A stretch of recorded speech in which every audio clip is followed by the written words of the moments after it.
Hello जी, राम राम। मेरे blog में आप सभी का एक बार फिर से स्वागत है। हम उठे थे सुबह सुबह और बाहर हो रखा था मौसम बहुत ज्यादा ठंडा और कोहरे ने तो ऐसा जुल्म उठा रखा था कि कुछ दिखाई नहीं दे रहा था। और आज जाना था हमें रोहतक कुणाल को लेके। और मौसम ने तो अभी तक भी ठंड बहुत कर रखी थी। और ये मम्मी और ये रितेश जी आ गए थे कुणाल को लेके। हम निकल लिए थे यहाँ रोहतक के लिए। रोहतक हम जा रहे थे कुणाल के लिए, कुणाल का रूटीन चेकअप के लिए।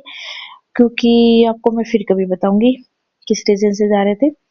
और ये हम खेतों में से हमारे निकल रहे थे और कोहरे ने तो अभी भी, हम वैसे हमने बहुत वेट किया था कि मौसम थोड़ा ठंडा कम हो जाए, ठंड या फिर थोड़ी सी धुंध कम हो जाए, पर नहीं, धुंध तो कम होने का नाम नहीं ले रहे थे। और ये हम चढ़ गए थे हाईवे पे, बट कोहरा तो अभी भी तेज था। पर हमें लगा था कि रास्ते में खुल जाएगा थोड़ा सा, पर एक दिन पहले भी हमने स्किप कर दिया था। पर नहीं, कोहरा तो आगे आगे और भी ज्यादा होता जा रहा था। रोहतक में के आसपास तो और भी ज्यादा था।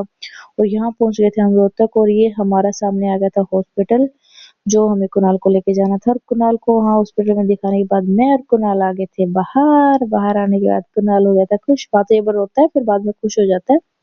यहाँ आने के बाद हम निकल गए थे हमारे घर को। अगले दिन था न्यू ईयर, और मैंने मम्मी और दादी का आशीर्वाद लेके शुरुआत कर दी थी हमारे हैप्पी न्यू ईयर की।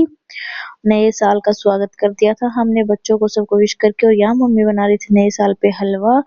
और हलवा बनने के बाद ये भी आज निकल रहे थे भिवानी। और भिवानी लेके जा रहे थे खाना पापा का और देवर जी का। मैंने बताया था मेरे पहले वाले ब्लॉग में कि पापा की थोड़ी, पापा नहीं सॉरी, देवर की थोड़ी तबीयत खराब है। तो ये भिवानी जा रहे थे पापा का और उनका खाना लेके। बाद भाई मैं थोड़ी देर घूम रही थी और वहां जाके बाहर देखा तो दादी कर रही थी लकड़ की कुटाई बड़ी जोर से। देखो इतने बुढ़ापे में इतनी जान कहाँ से आती है। ये पहले वाले हैं जिन्होंने खाया पिया है, तो इनका तो दिखता है। और मौसम तो अभी भी बहुत ठंडा हो रखा था और बहुत ज्यादा ठंड थी। और मैं चली गई थी अपने दूसरे घर में, दादा के घर में, जहाँ मेरी दो ननद रहती हैं। मैंने पहले वाले ब्लॉग में बताया था मेरी दूसरी वाली ननद का यहाँ सोमू को लेने गई थी मैं। वो उनके घर पे थी सुबह से। और कुणाल भी यहाँ खेलने लग गया था और कर रहा था थोड़ी देर मस्ती। और फिर ये अपनी बुआ के साथ लग गया था खेलने। यहाँ कुणाल ने भी कर ली थी मस्ती और अपनी बुआ के साथ भी इसने खूब मजे से खेल लिया था। और ये इसकी बुआ, इतनी छोटी सी बुआ है इसकी, इससे तो ये संभल नहीं रहा था। और यहाँ पे भी ये लड़कियां हो गई थी तैयार, बोली हम तो जाएंगे मार्केट। या मैं आई और ये चली गई। बताओ ये कौन सी बात हुई। भाई ये निकल गई थी मार्केट को, तो हम भी आ गए थे हमारे घर। हम घर आके बैठे थे तो दादी भी हमसे डिस्कस करने आ गई कि आज मैं बाजरे की खिचड़ी बना दूं।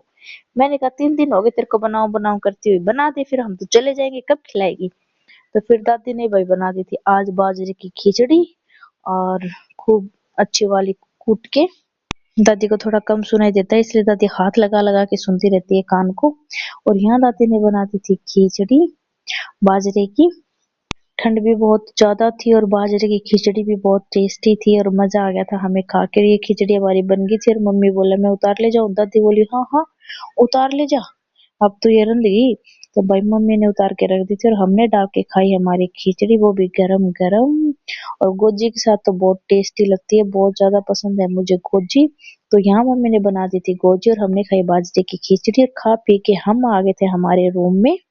और फिर खेला हमने कुणाल के साथ की थोड़ी मस्ती और खेल खाल के कुणाल के साथ। और यही था हमारा आज का दिन। नेक्स्ट वीडियो में फिर मिलेंगे, बाय बाय।